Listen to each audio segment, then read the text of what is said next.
Chapter 3, Part 1.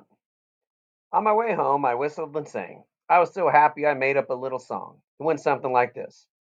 There are monkeys in the bottoms in those tall white sycamores. There are monkeys in the bottoms worth a million or more. So come along, old Rowdy, and let's get on the trail of $100 monkey. We'll catch him by the tail. Rowdy didn't seem to like my singing at all. He wouldn't even look at me. He just jogged along with his head down as if I wasn't even there. I was the happiest boy in those Ozark Hills, and I figured I was pretty close to being the richest boy, too. All I had to do was catch those monkeys. Right then, that didn't seem like any chore at all. Several times I stopped and tried to do a little arithmetic in the dust of the country road. Smoothing out a place with my hand and using my finger as a pencil, I tried hard to figure out how much money the monkeys were worth. I didn't have too much trouble adding up a column of $2 monkeys. It was that $100 monkey I had trouble with. Every time I added him to the pot, something went wrong.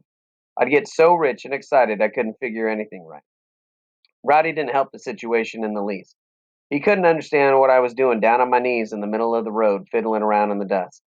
He would get curious and come sniffing around to see what was going on. All he did was walk around in my figures and mess things up until I couldn't tell what the monkeys were worth. I finally gave up and decided I'd let Daisy figure it out for me. She was good with arithmetic. The road from Grandpa's store ran by our farm. As I came walking along, singing my head off, Papa called me from the field where he was planting corn. I climbed the rail fence and walked over to him. Papa smiled and said, "Say, it looks like you were right about those monkeys. Right after you left for the store, I went to get Sally Gooden, and I think I saw a monkey in every sycamore tree down there. I can't understand it. As far as I know, we've never had any wild monkeys around here." "They're not wild monkeys, Papa," I said. "They got away from a circus train that was wrecked over on the railroad. Grandpa told me all about it. He said that there were about 30 of them. They're worth a lot of money, too. The circus people are offering a reward for them." "So that's where they came from," Papa said, looking relieved. "I'm glad to hear that. I was beginning to wonder what was going on around here. Did you say they're offering a reward for the monkeys?" "They sure are," I said, "and it's more money than I ever heard of. They're willing to pay $2 apiece for all those monkeys but one, and they'll pay $100 for that one." I really bore down on it when I told Papa about that $100 monkey. Papa just stood there for a second staring at me, then uttering a low whistle, he turned and looked toward the river bottom.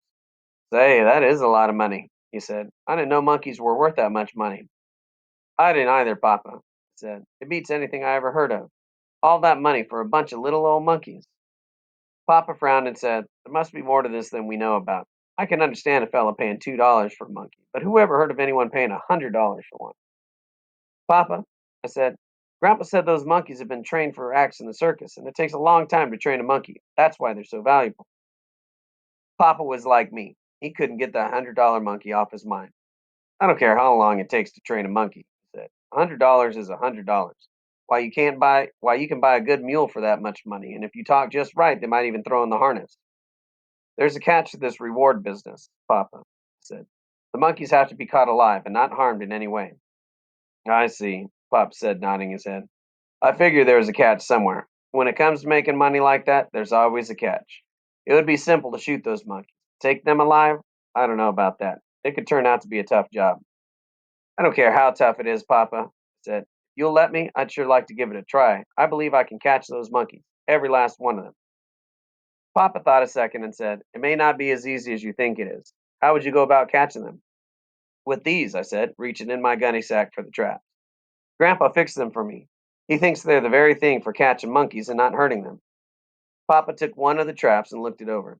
Then he laughed and said, "Leave it to your grandpa to figure out something like this. But by golly, it does look like a good idea. Yes, sir, it sure does. It might work at that."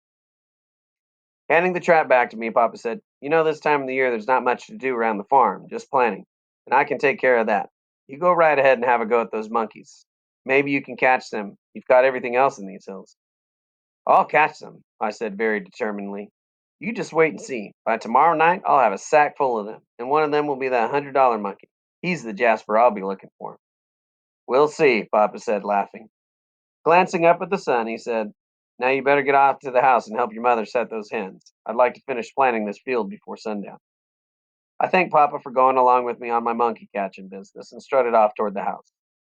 So far, everything was working out fine, but there was one more stump in the way. That was Mama. I was well prepared for her, though. After all, I've been living around Mama for 14 years, and a boy can learn a lot about his mama in that length of time. I knew just what to do and just what to say to wear her down. Papa had already told Mama about seeing the monkeys, but when I told her about the reward and that I intended to catch them, she did just what I expected her to do. She flew straight up. Jay Barry, she said in a hard voice, you're not going down in those bottoms to catch any monkeys. Now that's all there is to it. I won't have it at all. Why, I'd go crazy. Putting one of my half dead, broken leg looks on my face, I got ready for one of those mama and boy go arounds. But Mama, I argued, just think how much money those monkeys are worth. And you know that I never get a chance to make any money. Just 10 or 15 cents now and then for an old possum hide or something. Why, if I could catch all of them, I could get myself the pony and 22 I've been wanting so long. You wouldn't keep me from doing that, would you? I saw a hurt look spread over Mama's face. This made me feel bad, but I had been wanting a pony and a 22 so long I didn't want to give up. Mama came over to me and started straightening my suspenders.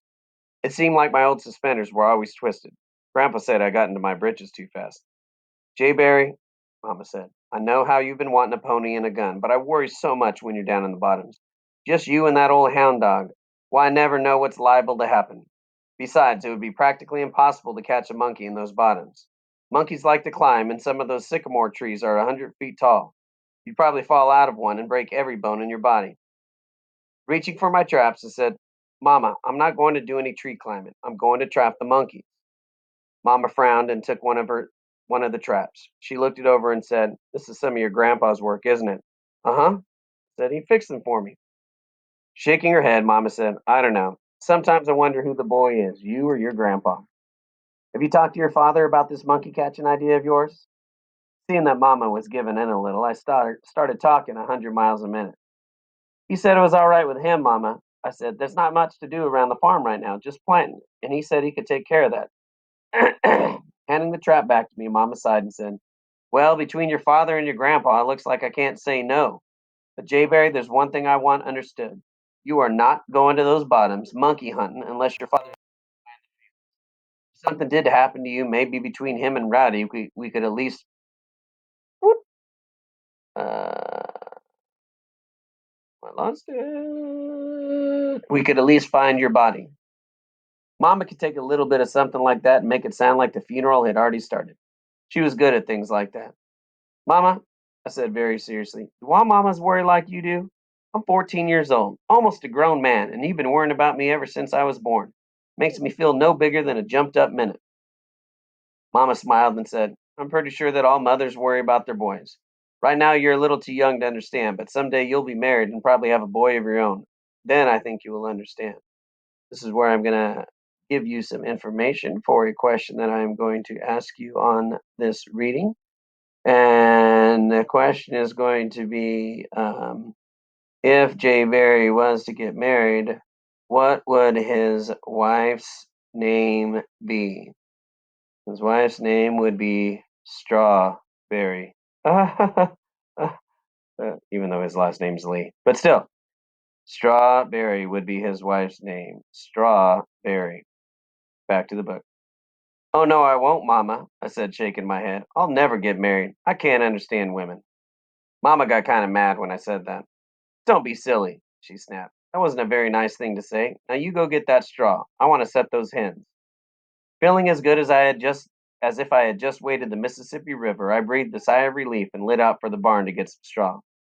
Besides Sally Gooden, there was one other thing we had around our farm that I thought we could surely do without. That was setting hens. Mama and Daisy could do anything in the world with those hateful old things, but I couldn't.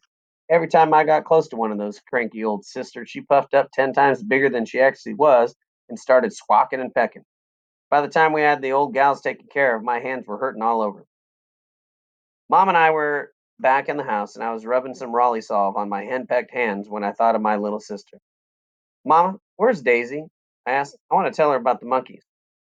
I think she's up in her playhouse, Mama said. I saw her going up the trail a while ago. Taking the sack of candy that Grandpa had given me, I started up to Daisy's playhouse. I was almost there when I heard her laughing and talking. Leaving the trail, I eased around and peeked through the bushes to see what was going on. A small sunbeam had bored its way down through the overhead green, and the playhouse was bathed in a warm, radiant glow. Daisy was sitting on the ground with her back against the trunk of the huge red oak. Her crutch was lying beside her. As usual, her little friends were all around. Chipmunks were scampering and birds were singing.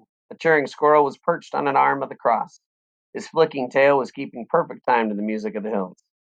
A big fat bunny was curled up in Daisy's lap just as though he belonged there. As I watched, a tiny little wren drop down from the branches of the red oak and lit on Daisy's crippled leg. She smiled and started cooing to it. Everything looked so peaceful and happy that I hated to disturb them. Just before stepping out of the bushes, I coughed to let them know I was coming. The instant I showed my face, you'd have thought a booger man had shown up. The bunny hopped and the squirrel jumped. The birds flew and the chipmunks faded into the ground. It always made me mad when the silly little things did that. I would never harm to one of Daisy's little friends. Oh, Rowdy wouldn't have hurt any of them either, and that was saying something. Okay, end of part 1 of chapter 3.